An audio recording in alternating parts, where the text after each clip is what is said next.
A veces es vergonzoso cómo funciona la justicia en los Estados Unidos.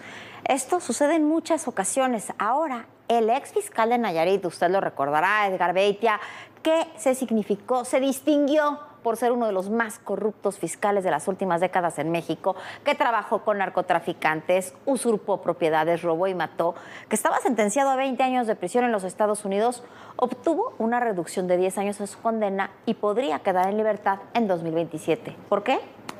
Sí, Edgar Beitia obtuvo una reducción tan sustancial de su condena porque lo pidió la misma fiscalía que lleva el caso de Genaro García Luna por su, dijeron, sustancial colaboración en la investigación contra el propio García Luna y contra el general Salvador Cienfuegos.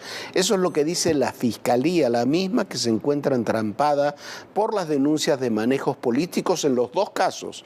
En el de García Luna, con una solicitud de que se anule el juicio ya realizado y que espera sentencia, y en el caso del general Cienfuegos, que está absuelto de unas acusaciones sin fundamento alguno. La Fiscalía de Nueva York sigue jugando a la política y a buscar, ya lo veremos, un maxi proceso en México. El exfiscal de Nayarit, Edgar Beitia, podría quedar en libertad en 2027. Una jueza estadounidense redujo a 10 años su sentencia debido a su sustancial colaboración en el juicio contra el exsecretario de Seguridad Pública Federal, Genaro García Luna, y en la investigación contra el general Salvador Cienfuegos. Beitia fue detenido el lunes 27 de marzo de 2017 en el puente internacional Tijuana-San Diego. Finalmente, el jueves 26 de septiembre de 2019, fue condenado a 20 años de prisión y 5 en custodia por narcotráfico. Beitia, conocido también como El Diablo, enfrentaba una pena de cadena perpetua, pero en enero de ese año se declaró culpable de recibir sobornos para permitir la operación de cárteles y el contrabando de heroína, cocaína, metanfetaminas y marihuana de México a Estados Unidos. No obstante, se convirtió en testigo protegido de la Fiscalía de Nueva York. Lo cierto es que narcotraficantes como el hijo del Mayo Zambada, Vicente Zambada Niebla, Sergio Villarreal Barragán, alias El Grande, y otros más, atestiguaron en los juicios contra el Chapo Guzmán y Genaro García Luna para quedar en libertad o reducir sus condenas, a pesar de tener procesos abiertos en México. Se trata de juicios que quedaron entrampados por denuncias de manejos políticos. El caso contra García Luna enfrenta una solicitud de la defensa para que se anule el juicio, mientras que el general Cienfuegos fue absuelto de acusaciones sin fundamento. Estos juicios son parte del maxi proceso que la Fiscalía de Nueva York y la Agencia Antidrogas buscan contra México. Cuando todo personal investigaba los crímenes cometidos por Beitia, el exfiscal mandó a amenazar a los periodistas Viviana Belsazo y Jorge Fernández Menéndez. Entre los casos que se indagaban periodísticamente estaba el despojo que sufrió Eduardo Valencia en Nuevo Vallarta, un caso que le costó al empresario 50 meses de cárcel, 2 intentos de asesinato y el robo de su patrimonio. 11 años después, Valencia logró que interviniera la justicia federal y organismos internacionales como la Corte Interamericana de Derechos Humanos. En 2015, unas horas antes de que asumiera la presidencia de Estados Unidos Donald Trump, el gobierno del entonces presidente Enrique Peña Nieto extraditó a la Unión Americana a Joaquín El Chapo Guzmán. La entrega abrió la oportunidad de concretar lo que siempre habían tenido como objetivo los funcionarios antidrogas de la Unión Americana: un maxi proceso contra México que incluyera gobernantes, militares y funcionarios. Así, el juicio contra el líder del cártel de Sinaloa abrió una cascada de indagatorias, detenciones y delaciones para poner en el banquillo de los acusados a todos los presuntos responsables del tráfico de drogas de México hacia Estados Unidos. Tal y como ocurrió con la mafia en Nueva York, un juzgado se encargaría de todos los casos. Un fiscal, Richard Donahue, sería el encargado de llevar los procesos y la DEA alimentaría con testigos protegidos los juicios. Cuando la defensa del Chapo quiso involucrar a testigos que eran parte del narcotráfico estadounidense, ni el juez Brian Cogan ni el fiscal Donahue lo permitieron. Argumentaron que no era el objetivo del proceso. Lo mismo sucedió 10 años después con Genaro García Luna, un proceso que derivó de los testimonios de narcotraficantes detenidos años atrás por el entonces secretario de Seguridad Pública Federal.